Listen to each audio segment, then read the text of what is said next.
थोडा साबुदाणा शिल्लक राहिलेला होता, तर त्यामध्ये मी थोडं मीठ टाकून घेणार आहेत आणि थोडं अर्धा चमचा लाल तिखटसुद्धा टाकून घेणार आहेत आणि यामध्ये मी कच्चं केळं शिलून घेतलेलं आहे ते यामध्ये किसून घेणार आहेत. मी कच्चं केळं किसून घेतलेलं आहे आणि हे पूर्ण मी एकजीव करून घेणार आहेत.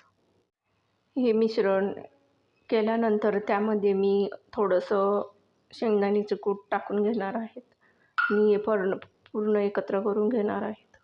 शेंगदाणा कूट टाकल्यानंतर मी एकत्र करून घेतलेलं आहेत आणि तेलसुद्धा छान असं तापलेलं आहे. तर मी एका वाटीमध्ये पाणी घेतलेलं आहे. थोडंसं हात मळून घ्यायचा जेणेकरून हाताला चिटकणार नाही त्यासाठी. तर मी कढईमध्ये भजे सोडून देणार आहे छोटे छोटे.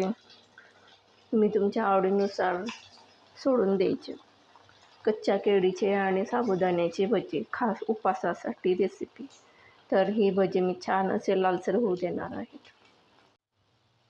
उपवासाचे भजे हे तळून झालेले आहेत, तर मी एका ताटात काढून घेणार आहे.